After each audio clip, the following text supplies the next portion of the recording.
मुआज़िज़ दोस्तों, ये कहानी है दुनिया की सबसे लंबी बाउंड्री वॉल की। एक ऐसी दीवार जो किसी शहर को नहीं बल्कि एक पूरे मुल्क को दो हिस्सों में बांट देती है। एक ऐसी सरहद जो किसी जंग के बाद नहीं बनाई गई, ना ही ये दुश्मन मुल्कों के दरमियान खींची गई कोई रुकावट थी।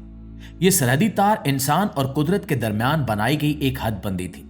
एक ऐसी हद जिसने एक पूरे बरआज़म की तारीख बदल दी। ऑस्ट्रेलिया, जिसकी सरजमीन अपने अंदर लातादाद राज छुपाए हुए है। यहां दुनिया की सबसे लंबी बाउंड्री तामीर की गई, लेकिन इस फेंस के पीछे की कहानी क्या है?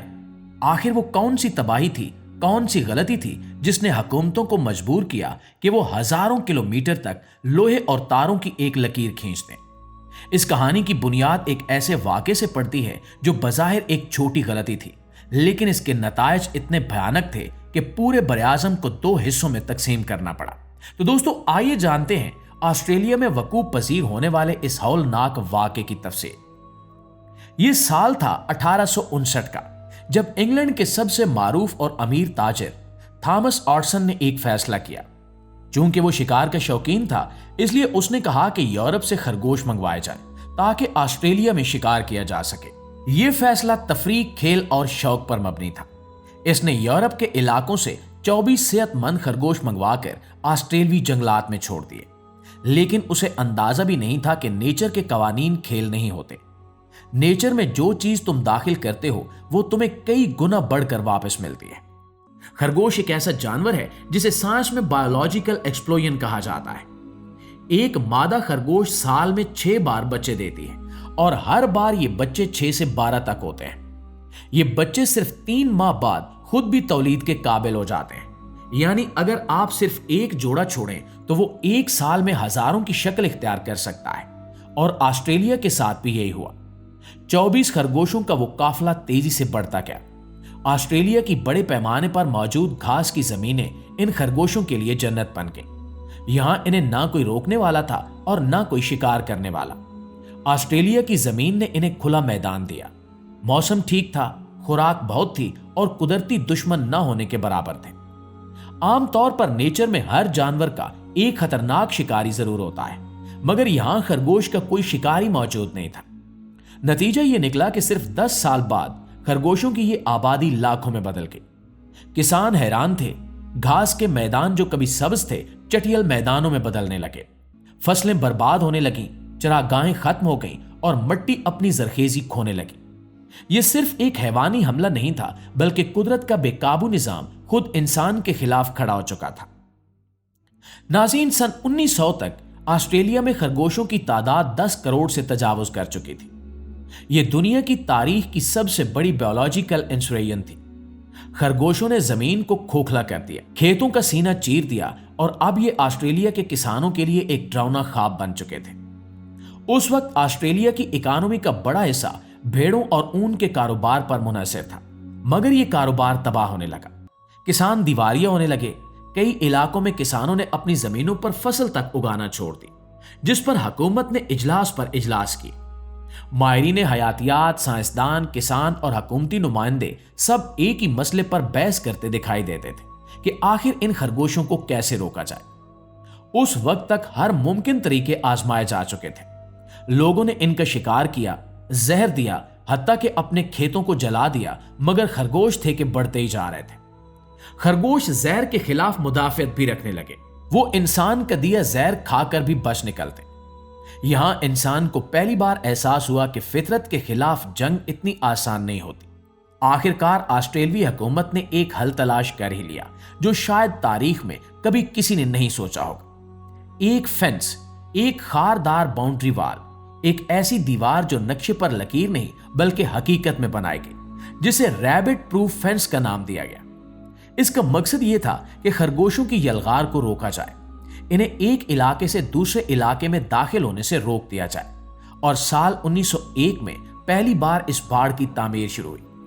इसका रास्ता सिर्फ मैदानों से नहीं गुजरता था। पथरीली जमीनें, खुश्क रेगिस्तान, जंगलात, पहाड़, बर्फपोश इलाके, यहां तक कि ऐसे इलाके जहां न पानी था न साया। मजदूर बगैर आराम किए दिन रात काम करते थे। उस दौर में कोई जदीद मशीनरी नहीं होती थी, सिर्फ हाथों की मदद से यह खारदार तार लगाएगी। भारी तारों के रोल कंधों पर उठाने पड़ते थे। जमीन खोदना, तारें बांधना, खंबे लगाना और फिर उन्हें ठीक करना, यह सब कुछ इंसानी हाथों ने बगैर किसी मशीनरी के सर अंजाम दिया। मुआजिज दोस्तों, यहां पर कुदरत का एक और पहलू सामने आया, यानी ऑस्ट्रेलिया का मौसम। कभी सख्त गर्मी, कभी रेत के तूफान, तो कभी सैलाब। कई बार पूरी की पूरी फेंस दफन हो गई, कभी हवा से उड़ा ली गई, मगर ऑस्ट्रेलियाई लोग और हुकूमत डटे रहे।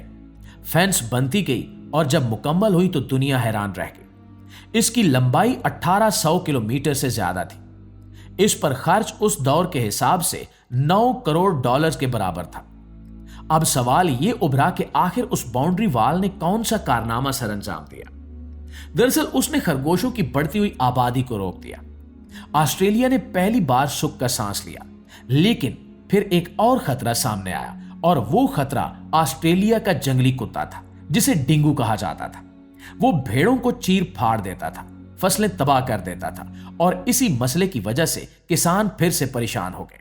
और फिर ऑस्ट्रेलियाई हुकूमत ने एक बार फिर से वो कदम उठाया जिसने इसे दुनिया के नक्शे पर हमेशा के लिए खास बना दिया। ऑस्ट्रेलिया का अगला मंसूबा था द डिंगो फेंस, जो 5600 किलोमीटर लंबी थी और आज भी 5300 किलोमीटर तक खड़ी है। यह रुकावट सिर्फ एक दीवार नहीं थी, बल्कि ये एक ऐसी हद थी जो इंसान और फितरत के दरमियान एक समझौते की तरह खड़ी हुई।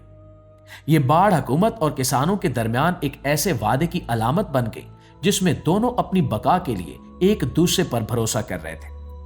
वक्त गुजरता रहा और ऑस्ट्रेलिया की हुकूमत ने साइंस का सहारा लेना शुरू कर दिया।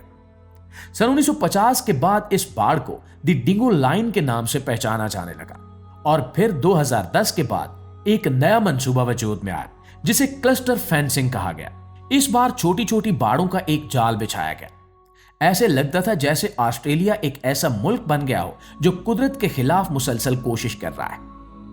दोस्तों, ऑस्ट्रेलिया ने अपनी जमीन को महफूज बनाने के लिए ये दीवारें कायम की, जिससे कैंगरू भी काबू में आ गए, जंगली कुत्ते कम हो गए, मवेशी बाहिफाजत रहने लगे, जमीनें दोबारा हरी भरी होने लगी। लेकिन इसके बावजूद भी ये कहानी वहीं पर खत्म नहीं हुई। इस बाढ़ ने पूरी दुनिया को एक सबक दिया, और यह सबक यह था कि फितरत के साथ कभी जंग मुकम्मल नहीं होती। ऑस्ट्रेलिया ने खरगोश लाए तो फितरत ने उन्हें कई गुना बढ़ाकर वापस कर दिया। जब ऑस्ट्रेलिया ने डिंगो को रोका तो दूसरे जानवर बेकाबू हो गए, और फितरत हर बार कोई नया रास्ता निकालती रही। आज भी ऑस्ट्रेलिया के दूर दराज इलाकों में जब हवा इन तारों से टकरा कर गुजरती है तो एक अजीब सी आवाज सुनाई देती है। ऐसे महसूस होता है जैसे ये फेंस खुद ये कह रही हो कि इंसान ने फितरत को रोकने की पूरी कोशिश की थी, लेकिन कुदरत कभी किसी के काबू में नहीं आती। ये सिर्फ ऑस्ट्रेलिया की कहानी नहीं है, बल्कि पूरी इंसानियत की तारीख है। ये एक सवाल है कि आखिर हम फितरत को कंट्रोल करते हैं या फितरत हमें? शायद आज भी इस सवाल का जवाब किसी के पास नहीं है। इस बारे में आप दोस्तों की राय क्या कहती है? कमेंट में हमें जरूर बताइएगा। इंशाल्लाह आपसे मुलाकात होती है अगली वीडियो में। तब तक अपना ढेर सारा ख्याल रखिए। अल्लाह निगहबान।